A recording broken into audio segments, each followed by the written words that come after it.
Hello friends, வாழ்க வளமுடன். Wish you all the best.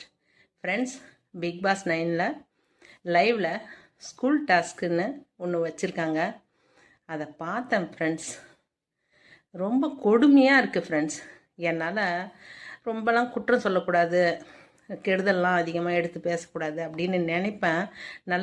நல்லதை பார்ப்போம் அப்படின்னு நல்லதை தேடி தேடி கண்டுபிடிக்க வேண்டியதாக இருக்குது ஃப்ரெண்ட்ஸ். அந்த மாதிரி ஸ்கூலு நம்மலாம் வயசாயிடுச்சு, நமக்கு இனிமே அப்படி ஒரு ஸ்கூலு கிடைக்குமா, நம்ம படிக்கலாமா, நம்ம நம்ம மறுபடியும் நம்ம டீச்சர்ஸை பார்ப்போமா அப்படின்னு ஏங்கிக்கிட்டு இருக்கிறோம். இந்த மாதிரி நேரத்தில் இவங்களும் ஸ்கூல் முடித்தவங்க தான், அதில் இருக்கிற கண்டஸ்டன்ட் எல்லாருமே ஸ்கூல் முடித்தவங்க தான். ஆனால் அவங்க எடுத்துக்கிற கண்டென்ட் இருக்குது பாருங்கள், டேட்டி கண்டென்ட். ஏன்னா நம்ம குழந்தைங்கலாம் பார்க்க முடியாதுங்க. பார்த்தாங்கனாக்கா இதுதான் ஸ்கூல் போலக்கு, இவ்வளோ பெரிய விஷயத்த இந்த மாதிரிலாம் பண்ணுறாங்க, நாம் போகிற ஸ்கூல்லாம் கொடுமைப்படுத்துகிறாங்க, நம்ம முன்னேறதுக்கு இல்லைன்னு சீக்கிரமாக குழந்தைங்க அந்த மாதிரி விஷயங்களில் தடம் புரள்றதுக்கு நிறைய வாய்ப்பு இருக்குது. அதுவும் இல்லாமல் கவர்மெண்ட் ஸ்கூலு, பணம் கட்டிக்கு படிக்கிற ஸ்கூலு, இப்படி நிறைய இருக்குது. அந்த ஸ்கூல்லலாம் எவ்வளோ கஷ்டப்பட்டு குழந்தைங்க படிக்கிறாங்க. அப்புறம் அவங்களுக்கு உள்ள பொதுவான விளையாட்டுகள், அவங்க அதில் சந்தோஷப்பட்டுக்கிறது, ஃப்ரெண்ட்ஷிப்பாக இருக்கிறது, இப்படிலாம் நிறைய இருக்குது. இஸ்ரோ வரைக்கும் போகிறாங்க நம்ம பிள்ளைங்க படிச்சுட்டு.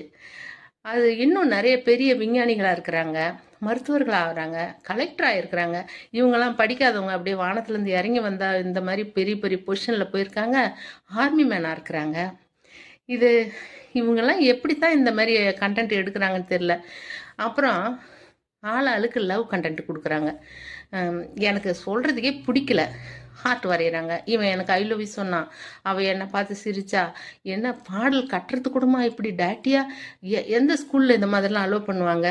குழந்தைங்க உங்கள் ஸ்கூலில் நடந்துக்கிற விதத்தை பார்த்தாங்கனாக்கா நல்லா வருவாங்க. அப்புறம் போய் நாங்கள் சும்மா நடித்தோம் அப்படி தான் இப்படி தான் சொல்லாதீங்க. தயவு செஞ்சு பிக் பாஸ் வீட்டுக்குள்ளே நிறைய பேருக்கு உள்ளே இருக்கிற விஷயங்கள் தான் வெளியில் வரும். அவங்க கேரக்டர் என்ன, அதாவது ஒருத்தர் உங்களை கொடுமையாக பேசுகிறாரு, கடுமையாக பேசுகிறாருனாக்கா நீங்கள் திருப்பி என்ன பேச வரீங்க, இதை எப்படி பொறுத்துக்கிட்டு போகிறீங்க, எப்படி பெரிய மனுஷ தன்மையாக போகிறீங்கன்றது அங்கே பிரதிபலிக்கும். அதை மறந்துட்டாங்க.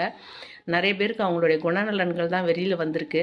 அவங்க கண்டென்ட்னு சொல்கிறாங்க, இது சும்மா ஸ்டேஜுக்கு பண்ணுறோம் அப்படின்றாங்க. கிடையவே கிடையாது. ஒவ்வொருத்தர் மனசுலையும் இருக்கிற அந்த மாதிரியான குணங்கள் தான் வெளியில் வருது. அது எனக்கு பிடிக்கல. நம்ம விஜய் சேதுபதி சார் வார கடைசியில் நல்லா வறுத்து எடுக்கிறாரு. அதை பார்க்க எனக்கு ரொம்ப சந்தோஷமாக இருக்குது. உண்மையாக நான் அதுக்கு காத்திருந்து நான் பார்க்குறேன். அவர் எவ்வளோ வறுத்து எடுத்தாலும் இவங்களுக்கு